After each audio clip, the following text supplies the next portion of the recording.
शाहजेब ने अपने डैड से पैसे मांगे ताकि वो अपनी कंपनी शुरू कर सके, लेकिन तैमूर अली खान ने साफ इनकार कर दिया। उन्होंने कहा कि तुम्हें अपने लिए चाहिए होती तो अलग बात है, लेकिन उस लड़की के लिए मैं एक पैसा नहीं दूंगा। शाहजेब कहता है कि उस लड़की का एक नाम है और वो है शिफा। उसे इज्जत दें और उसका नाम बहुत ही रिस्पेक्टफुली लें। नबीरा और उसका हस्बैंड ये दोनों भी समझाते हैं शाहजर को कि अगर उसकी हेल्प ही करनी है तो कोई 1-2 लाख वाला बिजनेस कर लो ताकि तुम्हारी बात रह जाए, क्योंकि शाहजर का कहना है कि वो जुबान दे चुका है और वो अपनी जुबान से पीछे नहीं हटेगा। शाहजर ने कहा नहीं, वो यही काम करेगा। यहाँ तक कि उसने ऑफिस भी रेंट पर ले लिया है, जिसपे तैमूर अली खान ने कहा कि मुझे पहले ही तुम्हारा अकाउंट फ्रीज करा देना चाहिए था, फिर ये रेंट पे लेने वाली बात भी रह जाती। पर शाजिर कहता है कि पैसे तो आपको देने ही पड़ेंगे। वहीं दूसरी तरफ शिफा बहुत थक जाती है। ऑफिस का पहला दिन होता है, जिस पे मास कहता है कोई बात नहीं, अगर तुम थक गई हो तो मैं तुम्हारे पैर दबा देता हूँ। शिफा कहती है नहीं, मुझे अच्छा नहीं लगेगा, मगर मास कहता है कोई बात नहीं, किसने कहा है कि बीवी की खिदमत नहीं की जा सकती। ये दोनों बातें कर रहे होते हैं कि अचानक से शाजिर की कॉल आ जाती है। शिफा शाजिर की कॉल रिसीव नहीं करती तो मास कहता है कि हो सकता है कोई इम्पोर्टेंट काम हो, रिसीव कर लो। शिफा फ़ोन दे देती है मास को और कहती है मेरा अगर पूछे तो कह देना मैं सो गई हूँ। मास का फ़ोन रिसीव करना शाजिर को बिल्कुल अच्छा नहीं लगता। वो पूछता है शिफा मुझसे बात क्यों नहीं कर रही, उसने कॉल रिसीव क्यों नहीं की।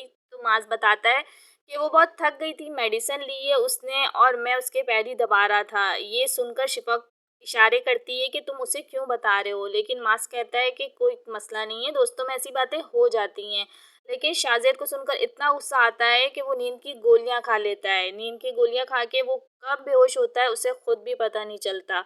सुबह मासियाँ आती हैं घर की और वो देखती हैं कि बेहोश है और जाके बताती हैं घर वालों को। फिर नबीरा भागते हुए आती है और दरवाज़ा खटखटाती है, लेकिन शाहजर तो बेहोश होता है, वो दरवाज़ा कैसे खोलेगा। फिर सब लोग आते हैं। तैमूर अली खान अपने बेटे की ये हालत देखकर बहुत परेशान हो जाते हैं। वो कहते हैं मुझे इतना गुस्सा करना ही नहीं चाहिए था, मेरा इकलौता बेटा है, अगर से कुछ हो गया तो मैं सारी दौलत का क्या करूँगा। नबील कहता है कि डोंट वरी, मुझे लगता है इसने इतनी गोलियां नहीं खाई है, मैं डॉक्टर को बुलवाता हूँ।